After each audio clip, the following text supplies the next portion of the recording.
You're listening to Florida Matters. I'm Matthew Petty. You know the Tampa Bay Rays, and if you're a baseball fan, you're following the wins and losses, but if you're a taxpayer in St Petersburg or Pinellas County, the ongoing stadium saga may grab your attention. The city of St Petersburg is fixing the damaged roof of Tropicana Field. Across the bay in Tampa, the team plays its home games at Steinbrenner Field. But here's a question you and a lot of your neighbours really want answered once and for all. Will the team stick around long term after the $1.3 billion deal to redevelop the stadium collapsed? Honestly, I don't know the answer to that. That's Major League Baseball Commissioner Rob Manfred talking with Chris Russo on Sirius XM last month. Manfred said he believes Tampa St. Pete is a major league market and he wants Rays owner Stuart Sternberg to figure out a way to stay in the region. Getting the Trop's roof patched up just buys the team a bit of time. I think the most important point now is that the Rays and Mr. Sternberg have to come up with a go-forward plan, what it is they intend to do. I don't think it's realistic to play indefinitely in a repaired Trop, but they got to tell the other clubs, and I think they got to tell their fan base that they have a plan for making it work. To help get you caught up on the latest twists and turns with the Rays and why this story reverberates far beyond the Trop, here's WUSF Steve Newborn and Tampa Bay Times reporter Colleen Wright. Thank you both for joining us. Good to be back. Good to be here, Matthew. Well, let's start with the St. Petersburg City Council. It voted to spend $22.5 million to fix the roof. It was a 7-1 vote, but one of the council members who voted yes, Brandy Gabbard, had this to say. I'd much rather be spending that money on hurricane recovery and helping residents in our most affected neighborhoods, but it's our contractual obligation to make home games acceptable to MLB and the Rays, playable in Tropicana Field, period. All right, so Steve, that's not exactly a ringing endorsement. What else did you hear from council members? Yeah, you get a feeling that city council members are just about as tired of this endless back and forth as Mayor Ken Welch, who has basically said he's had enough of dealing with the current Rays ownership.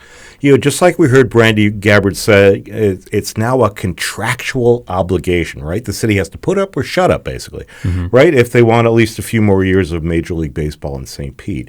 So some of the other council members, particularly Richie Floyd, who's been consistently opposed to this deal, he says it's a bad deal for the taxpayers. He wants the mayor and council to focus more on pressing issues like rebuilding from last year's hurricanes and making improvements to the city's wastewater treatment plants, which were basically shut down the last time a hurricane came through. So there's a lot of other items there that he thinks they can focus on.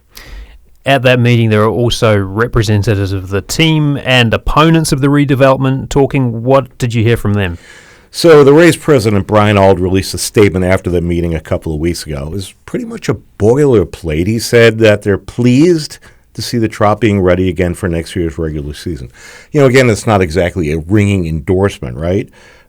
So there are a lot of people who are opposed to this, a group called No Home Run. Ron Diner, remember this group who's opposed to the stadium deal? You know, he spoke about this before that vote was taken. He said, it's a bad deal for the city. It's too expensive. We don't know the total cost. And we need the money for more important things like infrastructure. And what if a hurricane hits the roof while it's being installed? So there, you know, there's a lot of back and forth going on there. Colleen, even getting to this point to fix the roof hasn't been easy. Can you kind of walk us through that back and forth between the city and the team? Like, what were they saying last year, right after Hurricane Milton, and what's changed since then? Absolutely. We are so far from even last July when the deal got approved with a lot of fanfare from the St. Petersburg City Council and the Pinellas County Commission. But of course, the hurricanes hit. The kind of like the first shoe to drop was the Pinellas County Commission voted to delay their vote on the bonds, basically bonds to take out bonds to finance the county's portion of the deal. And it was like it was right at the end of October. And the issue kind of was like, let's just take a pause. Our county just got beat up by 2 hurricanes, but also where are the Rays going to play? Because as you noted, the Trop lost its roof. Those things aren't exactly tied. It was actually brought up by a commissioner who was against the deal. But he was like, we should know, since it's tourist tax dollars that are going toward it, where are those tax dollars going now that the Rays can't play in their home? So after that kind of started off a series of events, and the Rays have said these delays, we can't afford, the costs are going up on construction, insurance, just the costs are up. And also they were kind of going up against an election where, people, detractors, and candidates running for office who don't like the deal were able to come on and have a say. So it wasn't even sure if they were even going to get the financing. And that kind of sets off like more delayed votes. They eventually pass both on the St. Pete City Council and on the County Commission. They wrap up by December. So we're talking like a 2-month delay. But the Rays kind of always signaled like, yeah, the agreements are in place, but we probably won't go forward, and we need to know, we need more money. They were never specific on how much more money they need or why. And that was a point that was brought up by St. Petersburg Mayor Ken Welch a lot. And then short of their March 31st deadline, the team's deadline to kind of show, to prove that they really wanted to go forward with the deal, take out permits, show that they have $700 million of their own money to go through. About 2 weeks or so before that deal, Rays owner Stu Sternberg calls Mayor Ken Welch and says, we're not moving forward. They do not send a termination letter. So as of March 31st, at the stroke of midnight, going into April 1st, the deal was dead. Agreements around the stadium automatically expired, and then they kind of tee up the other agreements for the condos and African American History Museum and restaurants and shops all around it. A huge real estate deal, 65 acres. Those are now like starting to unwind, but they are officially dead. And now people start to pick up the pieces and figure out what's next. And there is a limbo. We're not sure.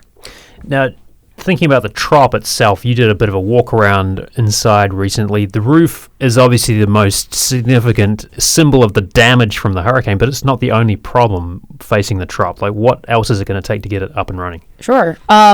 Yeah, they had to punch like holes in the drains at the bottom of the concrete so that the water has somewhere to go, because when it's raining inside there. And obviously where the dome is, but there's offices, the Rays corporate offices were in there, dugouts, locker room. I mean, it was a whole stadium, right? So they can't fix like even the Jumbotron and the electronics and the audio system until they put a roof on. And the city believes that they can do this by opening day 2026 and get the Rays back in there, and then they would play 26, 27, and 28 all at the Trop. We'll see. As you said, the city council approved that money. It also approved $100,000 for tariffs. The fabric for the roof, that, in case people are wondering, can withstand 165 mile per hour winds. It's going to be built to current building code. It's made in Germany and assembled in China. Oh no! And then will be flown to St. Pete, and it's supposed to arrive in August. So right at pretty much peak hurricane season. City says that the roof would be done maybe by December, and then the turf and all the electronics and everything would fall through. You can't fix anything, it's going to rain. And that they still think that they are on track for opening day 2026 to get the Rays back in there. They've said that they've built in even time for weather delays and, contingency kind of built in that time, but we'll see. I think it might be tight. I think everyone thinks it's going to be tight. Even city council members at that meeting noted that is $100,000 enough for these tariffs from China. Yeah. Like that. I mean, that remains to be seen. I think the city's still figuring it out. How often do they have to deal with something like this? Yeah. So, it's certainly an unknown on a lot of fronts. Yeah. But there is a timeline, Steve, right, for fixing this thing and kind of getting it up and running. Yeah, like Colleen was saying, the tariffs are a big deal here. They put aside $100,000. Who knows if that's going to be enough? We don't really know right now. So there's a lot of unknowns. And, like $100,000? Yeah, just for the tariffs, right. Yeah. And then they don't know if that's, what are the tariffs going to be when this is all said and done? We don't really know that. We don't know what's going to happen next week. So, they still need to vote on a lot of these non-roof related items after the roof is up, all the scoreboards, the audiovisual, all that kind of stuff. And it's supposed to be done by February. That seems very ambitious. Yeah, well, it's ambitious, and there's not a lot of wiggle room there because the first day of regular season is usually the last week of March or the first week of April. So I think there's a lot of crossed fingers here that we're not going to have any kind of hurricanes going on coming up. And I just want to note that the Rays have said, before they didn't want repairs. The city council actually voted back in November to approve repairs for the roof. And it was Rays President Brian Auld who was there at that meeting and said, actually, we'd rather have the certainty that we don't believe it's going to be finished on time and at budget, and we'd rather have the certainty to just plan for somewhere else in 2026. Suddenly, in January, or actually it was I think December 30th, the Rays write a letter saying, actually, we do want repairs now. And if there's a partial season reopening, I don't remember their exact words, but they said something like it would be devastating or create massive logistical issues. And the city responded and said, well, actually, we're under no timeline legally. And our columnist at the Times, John Romano, pointed out what happened to a split city plan with Montreal, and why is it all of a sudden so disruptive to have a split season? I'm sure that would pose logistical challenges, but yeah, they're following a deadline. I think everyone's really, really hoping that they're ready by March, but you could see a partial reopening. The Rays also had this idea that they'd floated kind of a stopgap deal to stay in a renovated Trop for 10 years, right, Colleen? Whatever happened to that idea? Pretty much dead on arrival. The way St. Petersburg Mayor Ken Welch looks at it is we gave them a lot of money. Only after the deal fell through did I ever hear the mayor say it came with an unprecedented amount of public funding. So before that, he was kind of downplaying. He said, no, this is going to be good for the city. Well, I think he was also playing up all the benefits that were going to come with it, right? We're going to get an African-American, museum that was subsidized by the Rays in part. Affordable housing, condo shops, where right now it's just a parking lot, right? And it would generate taxes and it would be better overall. But yeah, I mean, he straight up said this came with an unprecedented amount of public funding. And basically, he's not the first mayor to do this, right? There's been 4 or 5 mayors before him, on both sides of the bay, who have not been able, Republicans, Democrats, men, women, black, white, Jewish, however you want to put it. And no one's been able to strike a deal. Now that there is finally a deal, the Rays agreed to these terms, one of which was covering all cost overruns, and they couldn't go through. And with that kind of perspective, Mayor Welch was kind of like, any further negotiations would undermine the city's position. We negotiated in good faith. Everyone agreed. They did not carry out a deal that they wanted. And it's dead on arrival. The mayor won't work with this ownership group. And I know that sentiment is the same also at the county level. They feel the same way. And they also feel like if the Rays couldn't make it work with $700+ million in public funding, would it ever work? I don't know. Well, getting the roof fixed, as Commissioner Manfred noted, does give the Rays a couple of years' grace, but by 2028 they need a plan for what to do next. So let's kind of go back to where things stand between the city, the county, and the Rays. And as you pointed out, Colleen, things are not really very good right now. Things are a bit frosty, to say the least. Steve, plans to redevelop the historic gas plant neighborhood was simmering for years, but the city of St. Petersburg and the Rays made that official announcement about building the new stadium. In fact, back in September 2023 now. So just to set the scene, why is or was this redevelopment such a big deal? Yeah, so to set the scene, this has been going on a lot longer than that. This whole thing has been going back and forth for probably 20 years. Got to remember that Tropicana Field was never a beloved ballpark. You think like maybe Fenway Park or Camden Yards in Baltimore. They're endearing to their fans. Baseball should be played under the sun, outdoors, right? Even though I liked it personally, it's you can't beat the air conditioning. Yeah, it's nice and cool, isn't it? Right, that means a lot, right? So this was pitched by Mayor Welch as a way to right what he views as an historical wrong. He had relatives who grew up in that old gas plant neighborhood, which was bulldozed back in the 1980s to build this, which was by no means a sure thing. It was kind of build it and they will come, right? And it took a couple of years for a baseball team to actually set down roots there. Yeah, there were hit and misses with I believe the San Francisco Giants, Chicago White Sox. You can go on and on ad nauseum on that, right? So Welch had this big idea. He assembled a bunch of planning teams, had meetings with community leaders, officials, and presented it as kind of a redress of sorts, right? There would be affordable housing, lots of jobs for the local community, and like Colleen mentioned, the African American History Museum. So all this was seen as basically spurring a development that would create new taxes in the area around the stadium, right? That would make it profitable. Now, we have to remember the Trop has consistently been at the bottom of the rankings for attendance for many, many years. And that means that the Rays don't have a lot of money to spend. on their players. They have one of the lowest payrolls in Major League Baseball. So this was looked at as a major revenue generators, even if those low attendance numbers continued, because it'd be in the same exact spot, right? That I don't know how much that would change. And there's the impact of burnishing the city's image as a major league town, right?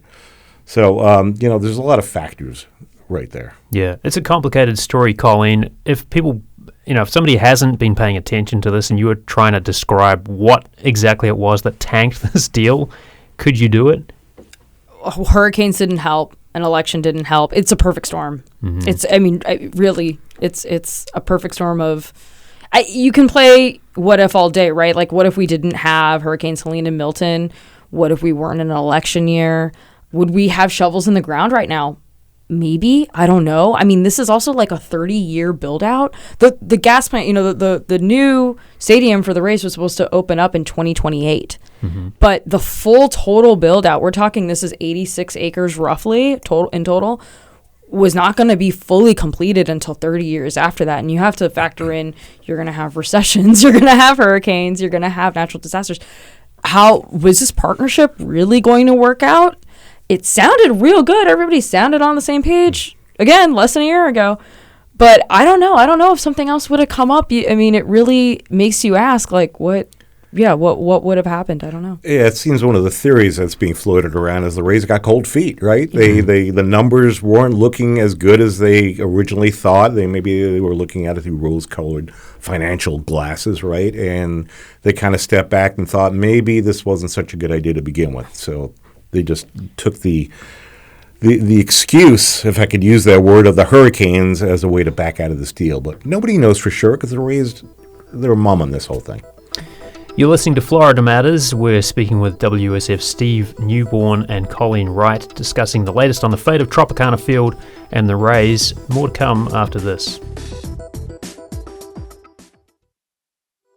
This is Florida Matters. I'm Matthew Petty. I'm with Tampa Bay Times reporter Colleen Wright and at WUSF Steve Newborn, and you're hearing the latest on plans to fix the damaged roof of Tropicana Field and the future of the Tampa Bay Rays, who are currently playing at the New York Yankees spring training ground, Steinbrenner Field, over in Tampa, while the Trop is out of commission.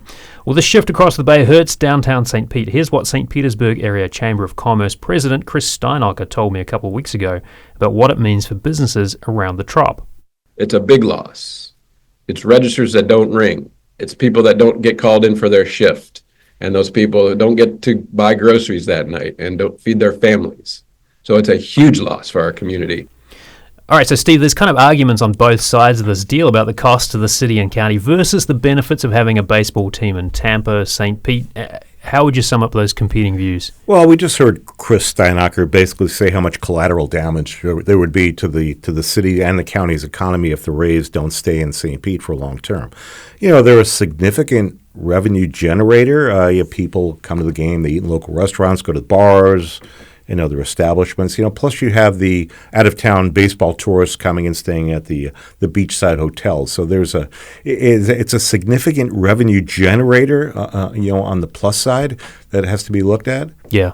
On the negative side, though, I mean, we've heard from the likes of No Home Run that this is really a money pit, essentially. Yeah, economists will tell you that economists that study stadium deals like these, especially this like public-private where the public is subsidizing a private company, will tell you there's been like 30 years of research that like there really are never good returns for the surrounding area. Research proves that. However, there's intangible benefits, like Steve was saying, about having a major league baseball being a major league town, and really it comes down to like what is it worth? What is it worth to the citizens or residents who are paying for it? And the way that the city of St. Pete would have been paying for this project is they're leveraging future property values. So right now I was saying it's a parking lot, right? There's $0 generated. Those future tax dollars would stay there and pay for the project itself. However, that money instead, could go toward the city's general fund and pay for police and fire, and also things like wastewater improvements and sewage improvements, and these issues that were kind of really brought to the surface and laid bare, especially in St. Petersburg, where again, twice in 2 weeks, people had their toilets shut off and their showers shut off and sewage backed up into their homes, even if you didn't flood. And suddenly, like, maybe the idea of keeping a baseball team around doesn't seem as important if you don't have a toilet or a shower, or you're flooded, with 4 feet. Mm-hmm. So it really also, I think, realigns some priorities, and we'll see. I mean, Mayor Ken Welch wants to move forward with developing the gas plant without a baseball stadium, asterisk, unless there is a change in ownership, but that's a maybe, right? Mm-hmm. He still wants to bring the promises of affordable housing and jobs and opportunities for minority-owned businesses, like Steve was saying, to that land. Now it's limited. They can't touch all pieces of that land because the city, as we're talking about contractual obligations, right, to the Rays and the Trop, still have to provide a stadium and parking lots. But the mayor told me that he thinks that they could break ground before he, or at least maybe right around he goes up for re-election, but that remains to be seen. Those plans have not really been revealed just yet, except for he wants the Woodson African American Museum of Florida to have a home there. That is something there's kind of debate of where it should go. Right now it's in a community center of a housing project, and they want to kind of give it its shine and its place in the gas plant. So yeah. And we've seen the kind of concept drawings, right? I mean, that's like something that Mayor Welch is reluctant to let go of, that idea.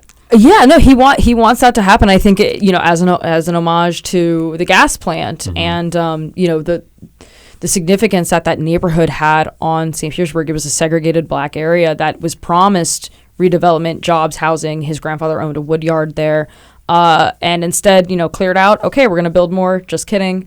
We're not going to bring in a baseball stadium. It did take years for that to happen, but he wants to move forward with that, and what that kind of looks like post, after the involvement of the Rays, we're waiting on it. He hasn't given me a timeline just yet, but he does say that he has a consensus of support from city council members for his vision for that land. We have to remember that this isn't really a new idea, having a baseball team develop the surrounding areas. The Atlanta Braves did it they moved from Turner Field downtown all the way up to the north end of town in the suburbs on the perimeter road, and it's been very successful. The Padres in San Diego did the same thing. So they're kind of, the Rays were latching on to kind of a proven formula here. So again, that leaves questions why they thought it wouldn't work here. And again, we don't really know right now. I wonder too, I mean, has there been any place that the Rays could conceivably go if they don't stick around in St. Petersburg? I mean, there's been some cities floated, but is there one place which is kind of a sure idea for them to head to? Yeah, that's the $1.3 billion question, isn't it? Right. I don't think there's one city. There's always a couple of cities that are mentioned when a team is looking to get public funding for a new stadium. You got to think Nashville, Charlotte in North Carolina, Portland, Oregon. We don't have to worry about Las Vegas. They just got the Oakland A's, so they're off. Okay. Plus you have to realize that cities that lose teams work really hard to get them back. They realize what a loss of prestige it was to them. But if I would name one city, this is just me, I have no crystal ball here, it would be Orlando. There's a group calling themselves the Orlando Dreamers, right? So they want to build a new stadium near International Drive. You just think of the cross marketing there, Disney plus take me out to the ball game packages, right? I mean, that has a lot of panache, I'd say. So, they want to build, they say they have enough money to build a dome stadium with about 45,000 capacity. So if I was a betting man, I'd take the odds on that one, but, your guess at this time is as good as mine. Right. So Tampa Bay's loss could potentially be Orlando's gain at some point. But on the other hand, we have MLB Commissioner Rob Manfred saying, look, I really want a major league team to stay in the Tampa Bay region. Right. You got to wonder how far the boundaries of the Tampa Bay region go. Does it go up 80 miles up I-4? It just may. They have the money, so they have the allure. We'll see. Yeah. Colleen, what are you going to be paying attention to over the next few months as the city gets ready to repair Tropicana Field? And are there some key dates you're keeping in mind for the longer-term future of the Rays? We're definitely paying attention to repairs and that material from abroad, if that's going to come in and any snafus there. As far as other key dates, whenever Mayor Ken Welch announces this new vision, he said that they might not have to put out a new solicit new proposals. So I'm not sure how that would work or what that would look like. And he won't give me a timeline mostly because he wants to focus on these resiliency projects, with storms, especially with June 1st around the corner, right, the start of hurricane season. So we're looking out for like an announcement there, or any details there. But, going back to like this idea of like the mayor lost the Rays, 2028 is now the new kind of expiration date, unless the Trop is not ready. I mean, there's an asterisk there. Like if the stadium's not ready in 2026, if the Trop's not fixed by then, it could get extended to 2029. But yeah, beyond that, and given that timing, if the mayor gets reelected, yeah, he could be there when the Rays leave. What that looks like, we're looking at talks in Tampa still. Steve laid it out perfectly that like there doesn't seem to be much of an appetite, because I think the Bucks and the Lightning are always just gonna kind of be the favorites. And the Rays, I don't know if they have the best reputation right now as far as working, with this group. But you never know. You just never know what's going to happen. It really, truly is like an open question. Yeah. As beyond 2028, yeah, who knows? And an open roof, right? I mean, whatever you feel about baseball, you drive into St. Petersburg, you see the roof of the Trop. It's such a sad sight. Like, I feel for the city, getting that thing at least patched up kind of gives them some sort of resolution to move forward. Yeah, that spur next to it, but I live right off that spur, so every time I take that interstate home, I see it all the time. And like you mentioned earlier, I had the opportunity to go inside, and it really does look like apocalyptic. Like there's tarps and there's like paint peeling and signs blown off, and there's also like these individual baggies over all the lights, like those concentric circles, right? Yeah. At the top of the roof, and it is like bizarre to be in there, and it is very sad. And I think also, I've been to Steinbrenner now twice. It's really nice out there because the weather's nice, and it is nice to be outside and But in the heat of summer. But in the heat of summer, yeah, exactly. Like, I think when things really start getting consistently hot, like, people are gonna miss the Trop. Where it's 72 degrees all the time. I'm gonna miss it. That's where I go on hot days. So yeah, I think that there's time on the clock. It seems so sudden, and it is, but also like really anything can happen. Everything is just still so open. I've been speaking with Tampa Bay Times reporter Colleen Wright and WUSF's Steve Newborn about the latest with plans to fix the damaged roof of Tropicana Field and the future of the Tampa Bay Rays. Thank you both so much for sharing your insights. Appreciate it. Thank you. My pleasure. Well, that's our show for this week. Florida Matters executive producer is Grayson Doctor. Engineering support from Jackson Harp. Subscribe wherever you get your podcasts and watch on YouTube. And by the way, Florida Matters is going on the road. You're invited to a special taping on May 9th at the Palladium in St. Petersburg.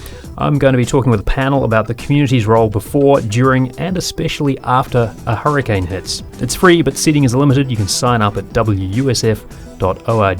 I'm Matthew Petty. Thank you so much for listening.